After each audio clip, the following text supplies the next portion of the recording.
Yeah, it's wet out.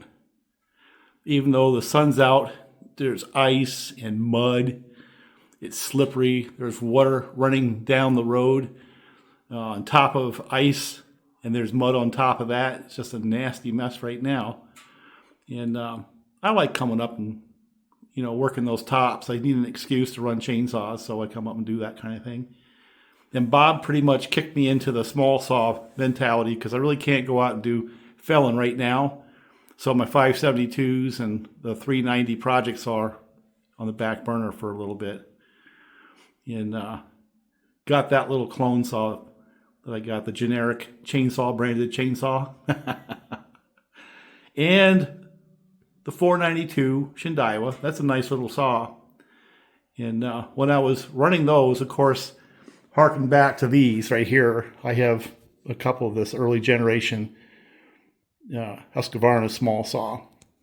And I guess, I don't have the data right in front of me, but I'm going to have to shoot a little bit from the hip, and you guys can correct me if I'm wrong.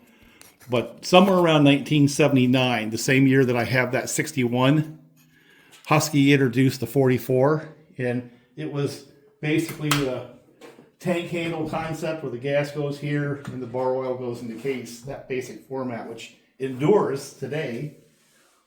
And the 44 was their small saw.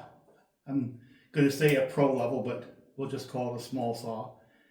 And then somewhere around 1984, they introduced something called the 238, which is an upgrade and plastic handle, same basic layout.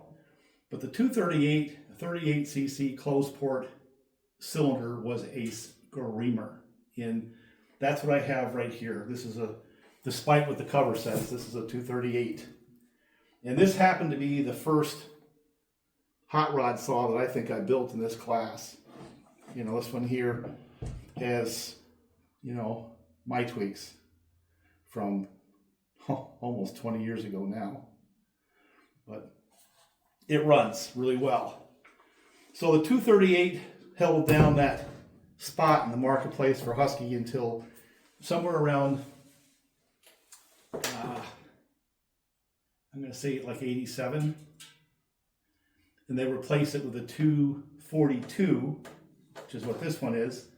And basically this is a closed port. The 242 is a little bit more displacement, the high performance cylinder. And they ran that saw right into the 90s, They had an open port version called the 42.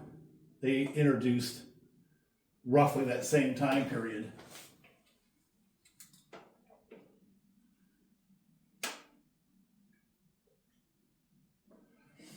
Yeah, I think they introduced the lower cost open port 42 a year after they introduced the 242, if you go by online data.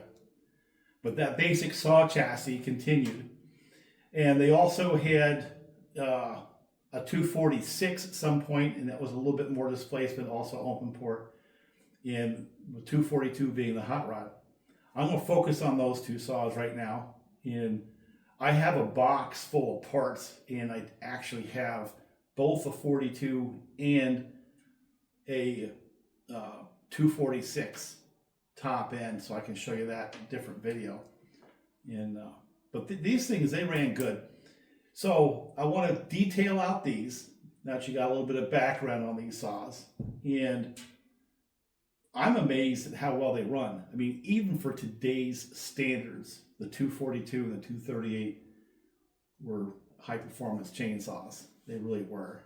And I think you can tell when I ran this little 238, I thought it was a 242. It basically smoked the other small saws I had in the mix. The modern Shindaiwa, it's not really fair because this is tweaked, but the point is that even in today's standards, this thing here is a pretty snappy saw. So that's the backdrop. 242 stock, 238 modified, and even though it has a little bit less displacement, it eats this alive. Not even the same class. Just to show you what a little modification can do. This saw here is complete. It has a working chain brake and on-off switch right there works. the choke high idle. Pull the choke, it goes to high idle. And then when you click the throttle, it releases high idle. Had that. It had solid anti-vibe little rubber bushings. So it does vibrate as compared to the modern saws. And the chain brake handle in this class was that paddle. And they worked. I just like it when they have, you know, like the modern saws. I like it when they're mounted that way with the two mounts.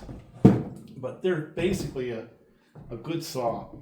Now, from a hobbyist standpoint, I don't know what to say. I don't know whether you should get into them unless you really want one, because parts are very hard to find.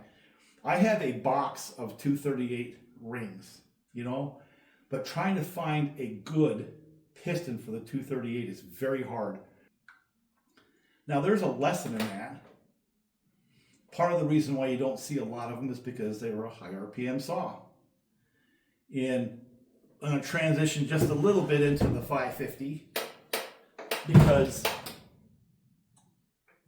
this is what basically covers that class of chainsaw now, something like this. This is the Gen 1. The Gen 2s are a little heavier, a little more sophisticated. But this is the same basic philosophy a few years later. Of course, in between the 242 and the 550 series, you had things like the 353 and 346. The 346 pretty much was the saw that obsoleted the 242 series, right? And then, of course, now you have the 550 and then the 550 Mark II. They all have something in common. They're all screamers. And try to find a 246, the original version, the top end, they're unobtainable. You can't find them. And like anything of that basic kind of a tune, a high RPM saw, they wear out, you know? It's just what happens is they wear out. You know, no fault of the saw. It's just that piston's going up and down and cycling more times. Just that simple. And the more times the piston goes up and down per given hour, it means there's going to be less hours that's going up and down. You know what I'm saying? You got to think about it like that. You got to think about it where the two things that kind of drive the life of these things, assuming everything is healthy, is literally how many cycles they're going to turn. They're going to turn X amount of cycles. It's a finite number. And the faster the RPMs, the faster it gets to that finite number. Now, here's another thing, is on these higher RPM saws, you got to think about the speed or the linear speed the piston is going relative to the cylinder wall. Now, that goes into the whole thing of bore and stroke, which is another whole can of worms. We can talk about bore and stroke and rod angles and crap like that at a different point in time. But figure it this way. On, say, a given displacement, let's say 50 cc's, a long stroke, smaller bore motor, in order to spin the same RPMs, the piston has to go a longer distance. So it has a higher piston speed relative to the cylinder wall. A short stroke, same RPMs, with a shorter stroke, there's less linear distance that it travels for the same RPMs the same given time. And that's one of the reasons why when you see a really high RPM saw design, they go to the short stroke. That's partly to try to keep the piston speed relative to the cylinder wall down. You know, now you have to have a lot and the right kind of oil in order to keep the lubrication. And what you got to think about is the oil goes into a shear because you have the surface, it binds to the surface on both, and then it has to shear as the one surface moves relative to the other, and that breaks the oil down, right? Of course, for the two-stroke oil, you're going to burn it anyway.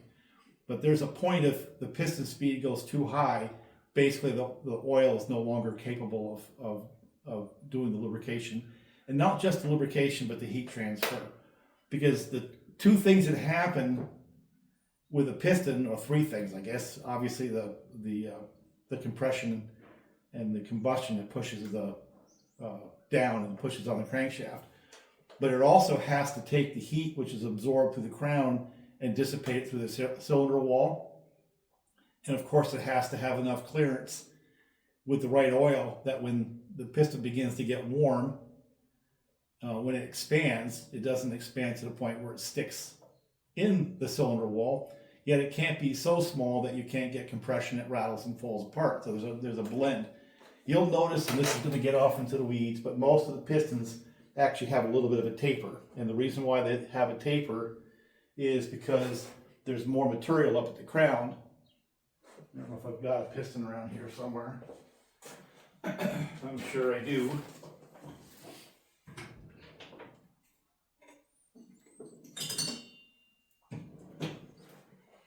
Oh, here's a generic piston. Oh, look at this.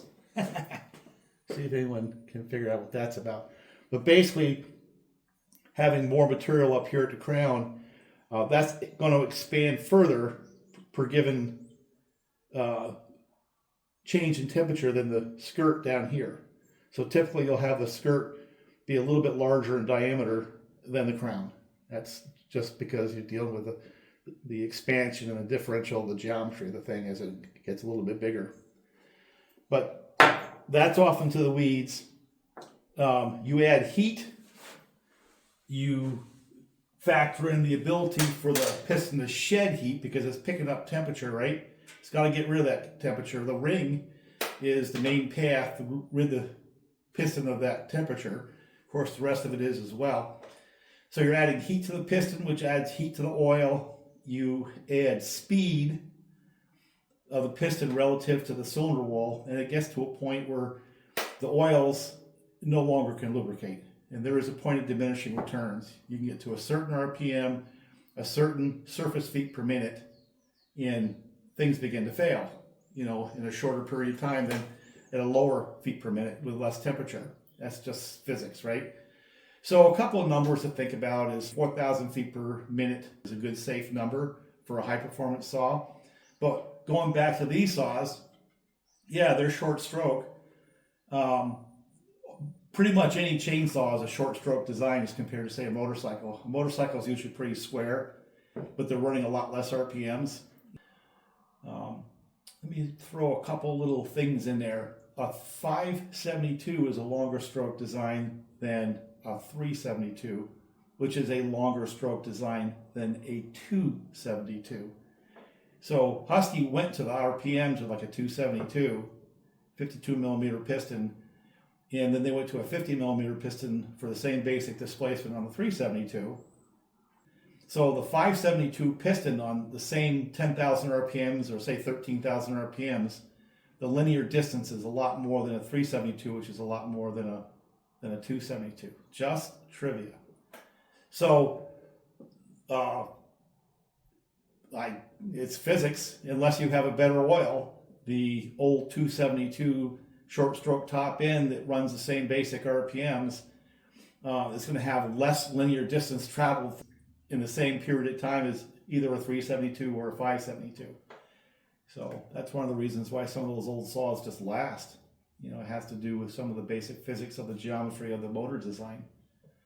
And 572 is going to stress that a little bit, even though they got big bearings and a lot of other good stuff. They're just a little longer stroke, and that piston's moving up and down, and it's traveling more distance in a given unit of time than some of the predecessors, and that's going to eventually wear the top ends out a little bit quicker. And so just want to throw that in there. I find it interesting that the new saw that Husky's coming out, the 564, is a real short stroke design. And, you can make all those things make power. It's just how the power is going to be delivered. The geometry of the motor is going to affect that. And the 564, in order to get the same kind of power, is going to have to turn more RPMs. And the trade-off is more RPMs. What's that going to do to the bottom end? Because now you have another whole deal. You're talking about the cylinder wall, piston feet per second is an issue there, but when you're talking RPMs, and that's the bearings. I guess they're all kind of interconnected. So which is going to be a longer lasting design, I don't know. All I know is my 572s yeah, they can run to 14,000, but the way I run them, they're running a little bit lower RPM because I have a little more compression. So I'm getting less RPMs in the bearing, and I'm getting less surface feet per minute on the piston. And they're lasting to this point in time. So that's off in the weeds. I don't know if I'm going to leave that in there, but those numbers are things you got to think about. And the guys who are building saws, I don't know if they even know how to do the math. Is when you're doing a work saw, you can do the math on a 572 and say, okay, that's a baseline that I don't want to get far past in terms of surface feet per minute, say 13,000 RPMs. You can do the math and figure it out. But when you get some of these guys who go for pure RPMs, that's great for a race saw, but it radically is going to reduce the life of the saw simply because of the surface feet per minute of the piston relative to the cylinder and the ability of the oil to lubricate with the more RPMs, with the more heat, the ability of the saw to shed heat, and all those things combined. Which is why I've gone for the lower RPM builds on my saws versus the screamers. Just a thought. And of course, another little comment is, along with surface feet per minute being kind of an 800-pound gorilla in the room, RPMs on the bearings and heat on the bearings. Heat is another 800-pound gorilla in the room. Basically, you've got this little fan on this side blowing air up through the fins, and that is not water cooling. And the fluctuation in the temperature of that cylinder also is going to create things that make it wear out faster. The difference in the temperatures, whether it's loaded versus unloaded, and it's not going to be a constant temperature. It's not like water cooling where no matter what the atmospheric temperature is, you can keep it within a certain range, which means you can have tighter tolerances. With an air-cooled motor, you have to worry about the larger temperature swings and all that.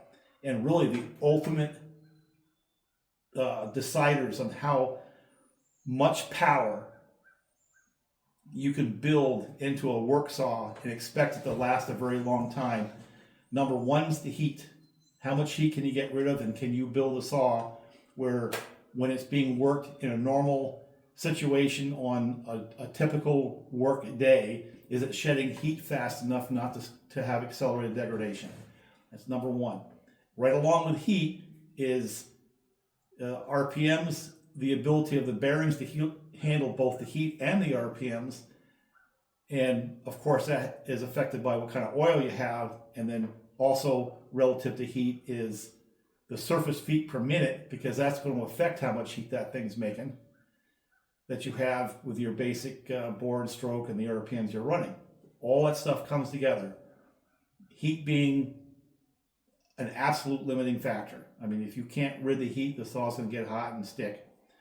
Second one is the lubrication, and that's going to be affected by both the heat, the ability to shed the heat, but also the surface feet per minute of the piston relative to the cylinder wall. That's another kind of a barrier you're not going to get around. And then last but not least is the heat in the cases and the ability of the oil mix to get to the bearings and keep them lubricated. Those are the things that really determine how much reliable horsepower you can make out of these things. But I can tell you that I can build a 550 that'll last as long as you want to run it. I can build a 562 that'll outlast your desire to run it. And my 572s are proven to me and proven to other people, the ones I know of in the community, they're a solid saw. And that's the accumulation of the knowledge that Husky acquired on the first few generations. So, and still, you got to give them credit. As much as the steel guy's going to go and try to beat you to death with the history on the early versions of Husky, well, you don't ever hear about the generations of the 362 as they evolved. But just like anything else, they started out and they evolved it. And the same with the 400 to the 400.1. Just like Husky, they started out with something. They had a concept that kind of worked, sold, and then they realized that they needed to change it and upgrade it, and Steel learned in their next generation. I think the 400.1 is going to be a really, really strong competitor to the new Husky. I think they're of the same basic performance info. still being a little smaller displacement, Husky being a little bit larger, but the power to weight ratio is going to be roughly the same. And I would say rather than throw darts at each other, just appreciate the fact that you have two really cool freaking saws. So if you're a steel guy, you've got the 400, .1 and the 500i, and the Husky, you've got the 572, which is a little smaller. It's a small saw. And you've got the new one coming out that you can look at and be, enthusiastically proud about. And my bet is both companies do the same thing, as they take a design and based on the experience they have, they evolve it to something better. So both those designs will get better over time. So that was the second thing I wanted to talk about. Last. So you can see on these saws, I've got a fair number of them. Yeah, I got bars and chains and all that. And I found that these down at Tractor Supply, County Line, when I want to do little, short videos or do a little bit of work, I'm not running them like a pro. They might get a few hours of runtime, but sooner or later I'm going to go back to 5.72s. But these chains, they work out pretty good. They file up pretty nice. They're decent out of the box. They're cheap. And right now I've got 1, 2, 3, or 4 of them laying around that I'm kind of working with. And instead of spending OEM prices on these chains, I'm spending a fraction of that. I'm getting good enough performance where it doesn't matter. And when you're doing cookie cuts, I guess that's another little rant for me. Is I hear these guys, and to me it's just idiocy. Oh, you should have them all the same, lay them on the wood and same amount of pressure to push them right down. That completely misses the point. Because what you want to find out is what saw performs better. The operator is going to get the most out of a saw. Some saws you can push on, some you can't.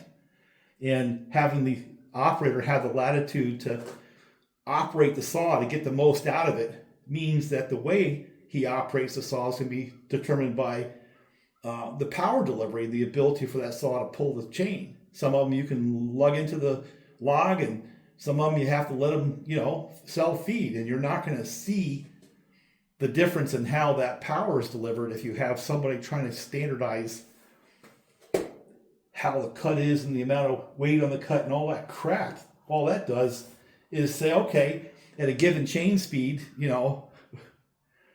well, they got the same if they had the same force and the same chain speed. It doesn't tell you anything about how a saw runs. So that whole thing about the cookies is crap. What you want to see is a guy take a saw, feel it, and if he can lug it or he can leverage it and get a faster time, let him as the operator make that decision. And some saws are going to enable a different technique than another saw, and you're not going to see that with a standardized cookie cut approach. You're going to only see that with a good saw operator who can feel the chainsaw and then get the best out of it. You know what I'm saying? So these chains are perfect because if you have a couple of these chains on these different saws, whether or not they cut as fast as the OEM doesn't matter. What really matters is how one saw with an operator cuts relative to another saw with an operator. And these lower cost chains are more than adequate in order to show that. You know what I'm saying? So I guess that's 2 bits and pieces to talk about it. And I've said enough. So we covered Husqvarna's evolution. We've covered a little bit of the background of the original small saw 44 that Husky built to the 242, the 42, and then the 246. I guess the 238 in there as well. And the life of the saw being determined by things like its ability to shed heat, and the heat is generated by things like piston relative to the cylinder speed and the ability for the piston to transfer the heat and the ability of the oil to lubricate that. Because if it doesn't lubricate that, there's more friction. That means there's going to be more heat, which means there's a greater demand for the cooling system to get rid of the heat. All that stuff is intertwined, and it definitely affects the life of a saw. So the right oil, the right tune, making sure that you don't run that thing at such a high RPM all the time that it can't shed heat like you see all the time. You see guys that having them screamed out. It all adds up to the life of the saw. But it's also why a race saw is not going to be a good work saw. You know, it may be fast as hell on the log, or if you've got a guy that doesn't understand the physics, he can make a real fast work saw. And if it can't shed the heat, you got a hand grenade. But anyway, that's a lot of crap, one video. I don't know why that crosses my mind. Let me see if I can put all this together and get some more things together.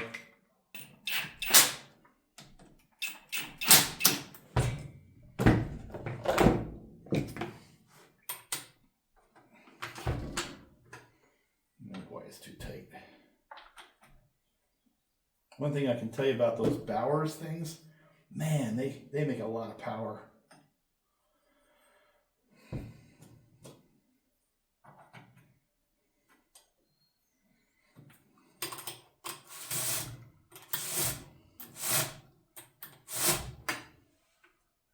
Yeah. Have to loosen up really quick. All right. Put the cover on this one. We have one ready to go.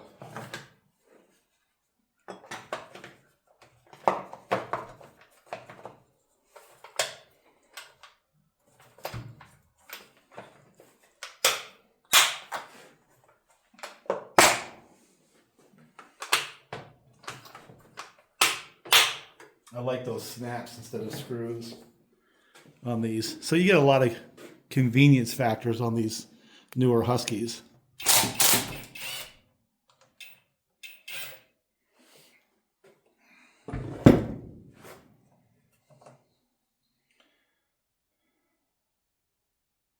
Oh no, this one's fine. No, this is the one that doesn't have a chain adjuster. So I started digging through the junk pile, like I always do. And I ran into this saw. And this is a 154. And that's a 54cc saw. This is the saw that I should be comparing that Echo Shindaiwa to, but also that little clone saw. So I think I'm going to bring this one back to life. But I can tell you right now, this is going to eat both of them quite handily stock. The 154, if I remember correctly, was a snappy little saw. This one here needs carb kit, fuel line, stuff like that. I probably would replace the seals on it just because it's been sitting for so long. But I had this thing running a couple years back, and it was a surprisingly strong saw. So after we get done running the 42s, I mean, this thing here really isn't that much heavier. It's a little bigger, but it's not like hugely bigger. But the 154, 254 series, and that's a short rod, not a short stroke saw. And which goes to rod angles, by the way. The 261, 262 is similar, but it has a long rod. And by having a longer rod, it has a little bit better rod angles. It's one of the reasons why it runs as good as it does. That's another whole discussion. But let me see. I went digging through the pile and I found these. I think this is a 55, maybe. I don't think it's the same. I don't know. Maybe it is. But I see a chain adjust in there.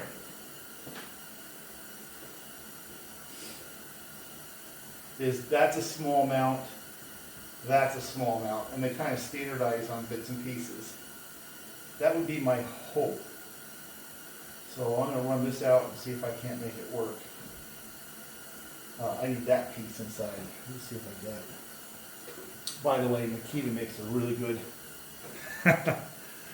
hand tool. Better than chainsaws, that's for sure. I guess that's not fair to say.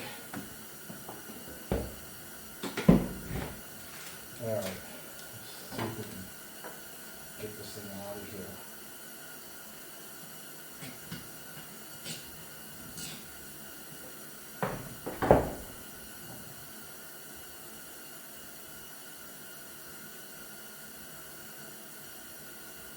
Yes, it does. So this works. So Husky did. Alright, so what I need to do, see if I can make this all work.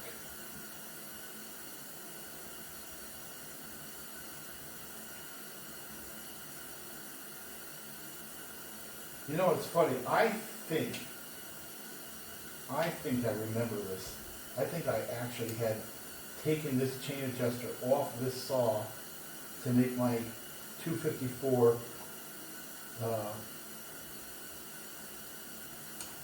chicken manure, chicken soup saw. I think that's what happened here. There it is.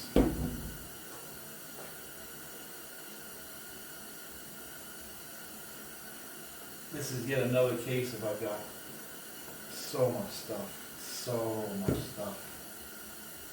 you know, in the junk pile that usually, if I actually focus on it, you know, I can find what I need just in the junk pile. I don't have to buy stuff because I got just boxes and boxes. I just have to have the patience to go through them.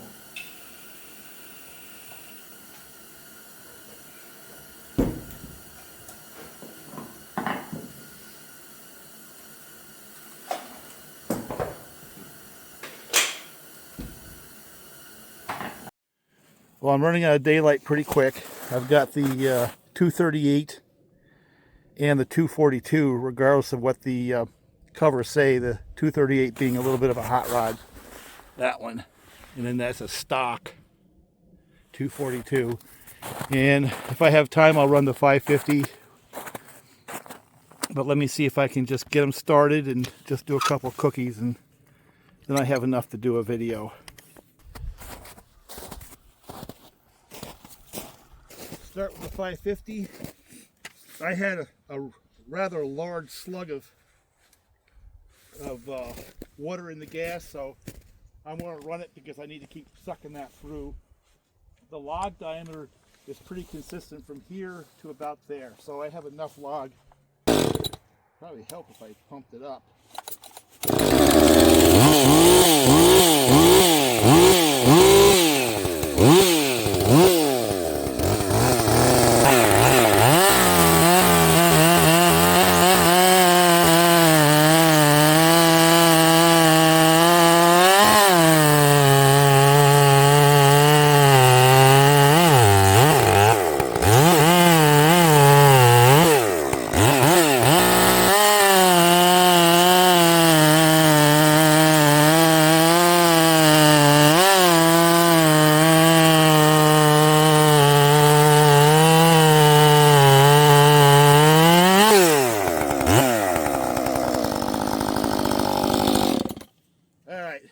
Second cut on that for the baseline.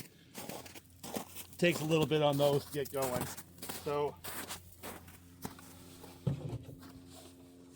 238 will be next if I can get started.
going to tell you right now that that's not a fair representation of that saw. That thing is hauling big chips. No doubt. You wouldn't believe the size of the chips on this thing. But I got to push a lot harder. So we're going to have to do this. I'll put this up, but I'm going to have to do a different cookie cut comparison with this saw versus the 238 with the same bar and chain to be fair. This saw actually runs better than it looks on that particular comparison. But I run out of light, so I got to go home. You wouldn't believe the size of the chips this thing pulls out, this chain pulls out. It's ridiculous. It's like noodles.